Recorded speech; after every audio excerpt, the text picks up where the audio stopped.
ನಮಸ್ಕಾರ, ನಾನು ಡಾಕ್ಟರ್ ದೀಪಕ್. ಇವತ್ತು ಕ್ಯಾನ್ಸರ್ ಸ್ಕ್ರೀನಿಂಗ್ ನ ಟ್ಯೂಮರ್ ಮಾರ್ಕರ್ ಟೆಸ್ಟ್ ಬಳಸಿ ಮಾಡಬೇಕಾ ಬೇಡವಾ ಅನ್ನೋದನ್ನ ನೋಡೋಣ. ಸ್ಕ್ರೀನಿಂಗ್ ಅಂದ್ರೆ ಏನು? ಸ್ಕ್ರೀನಿಂಗ್ ಅಂದ್ರೆ ಅಪರೆಂಟ್ಲಿ ಹೆಲ್ದಿ ಇಂಡಿವಿಜುವಲ್ಸ್ ಅಥವಾ ನಾರ್ಮಲ್ ಇಂಡಿವಿಜುವಲ್ಸ್ ನಲ್ಲಿ ಸೈನ್ಸ್ ಅಂಡ್ ಸಿಂಪ್ಟಮ್ಸ್ ಬರೋಕ್ಕಿಂತ ಮುಂಚೆ ಏನಾದ್ರೂ ಡಿಸೀಸ್ ಇದೆಯಾ ಅಂತ ಕಂಡುಹಿಡಿಯೋದನ್ನ ಸ್ಕ್ರೀನಿಂಗ್ ಅಂತ ಕರಿತೀವಿ. ಮಾರ್ಕೆಟ್ ನಲ್ಲಿ ಹಲವಾರು ಟ್ಯೂಮರ್ ಮಾರ್ಕರ್ಸ್ ಅಥವಾ ಕ್ಯಾನ್ಸರ್ ಮಾರ್ಕರ್ ಟೆಸ್ಟ್ ಗಳಿವೆ.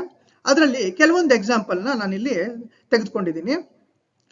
ಪ್ರಾಸ್ಟೆಟಿಕ್ ಸ್ಪೆಸಿಫಿಕ್ ಆಂಟಿಜನ್ ಇದು ಪ್ರಾಸ್ಟೆಟಿಕ್ ಟ್ಯೂಮರ್ಸ್ ನಲ್ಲಿ ಕಂಡು ಬರುತ್ತೆ. ಆಲ್ಫಾ ಫಿಟೋಪ್ರೋಟೀನ್ ಇದು ಲಿವರ್ ಹಾಗೂ ಜರ್ಮ್ ಸೆಲ್ ಟ್ಯೂಮರ್ಸ್ ನಲ್ಲಿ ಜಾಸ್ತಿ ಆಗಿರಬಹುದು. ಕಾರ್ಸಿನೋ ಎಂಬ್ರಿಯಾನಿಕ್ ಆಂಟಿಜನ್ ಇದು ಕೋಲೋರೆಕ್ಟಲ್ ಟ್ಯೂಮರ್ಸ್ ನಲ್ಲಿ ಜಾಸ್ತಿ ಆಗಿರುತ್ತೆ. CA-125 ಇದು ಓವೇರಿಯನ್ ಟ್ಯೂಮರ್ಸ್ ನಲ್ಲಿ, CA-19-9 ಪ್ಯಾಂಕ್ರಿಯಾಟಿಕ್ ಟ್ಯೂಮರ್ಸ್ ನಲ್ಲಿ ಹಾಗೂ CA-15-3 ಬ್ರೆಸ್ಟ್ ಟ್ಯೂಮರ್ಸ್ ನಲ್ಲಿ ಕಂಡು ಬರುತ್ತೆ. ಹಾಗಾದ್ರೆ ಈ ಟೆಸ್ಟ್ ಗಳ ಅಡ್ವಾಂಟೇಜ್ ಏನು, ಉಪಯೋಗ ಏನು ಅಂತಂದ್ರೆ, ಸೈನ್ಸ್ ಅಂಡ್ ಸಿಂಪ್ಟಮ್ಸ್ ಬರೋಕ್ಕಿಂತ ಮುಂಚೆ ನೀವು ಟೆಸ್ಟ್ ಮಾಡೋದ್ರಿಂದ ಡಿಸೀಸ್ ನ ಬೇಗ ಕಂಡುಹಿಡಿದು ಕ್ಯೂರ್ ಪಾಸಿಬಿಲಿಟಿ ಇದೆ, ಕ್ಯೂರ್ ನ ಸಂಭವ ಹೆಚ್ಚಾಗಿರುತ್ತೆ. ಹಾಗೂ ರೆಕರೆನ್ಸ್ ಏನಾದರೂ ಇದ್ದ ಪಕ್ಷದಲ್ಲಿ ರೆಕರೆನ್ಸ್ ಆಗೋ ಮುಂಚೆನೆ ನಿಮ್ಗೆ ಗೊತ್ತಾಗುತ್ತೆ.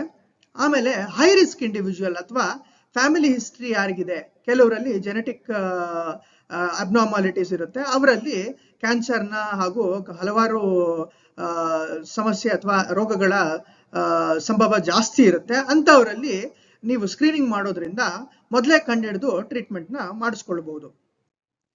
ಇದ್ರ ಡಿಸ್ಅಡ್ವಾಂಟೇಜ್ ಅಂದ್ರೆ ಅನಾನುಕೂಲ ಏನು ಅಂತ ನೋಡೋದಾದ್ರೆ, ಇದು ನಾನ್ ಸ್ಪೆಸಿಫಿಕ್, ಅಂದ್ರೆ ಇದು ಸ್ಪೆಸಿಫಿಕ್ ಟೆಸ್ಟ್ ಅಲ್ಲ ಕ್ಯಾನ್ಸರ್ಗೆ.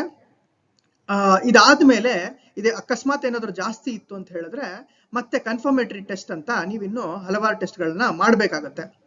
ಆಮೇಲೆ ಇದು ಕ್ಯಾನ್ಸರ್ಗೆ ಸ್ಪೆಸಿಫಿಕ್ ಅಲ್ಲ, ಆ ಆರ್ಗನ್ ಸಿಸ್ಟಮ್ ನಲ್ಲಿ ಬೇರೆ ಏನಾದ್ರೂ ತೊಂದರೆ ಇದ್ರೆ, ಬೇರೆ ನಾನ್ ಕ್ಯಾನ್ಸರಸ್ ಡಿಸೀಸಸ್ ಏನಾದ್ರೂ ಇದ್ರೂ ಇದು ಈ ಮಾರ್ಕರ್ಸ್ ಜಾಸ್ತಿ ಆಗಿರಬಹುದು.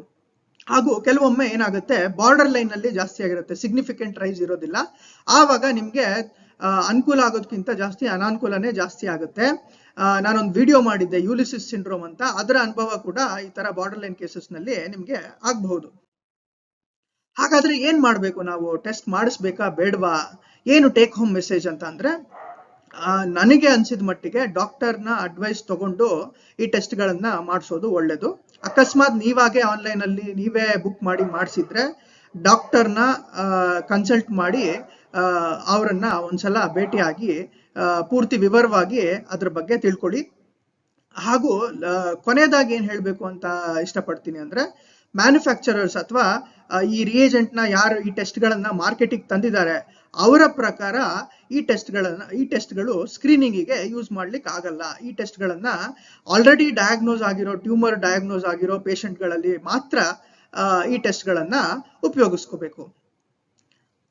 ಈ ಮಾಹಿತಿ ನಿಮ್ಗೆಲ್ಲ ಇಷ್ಟ ಆಗಿದೆ ಅಂತ ಅನ್ಕೊಂಡಿದ್ದೀನಿ. Thank you.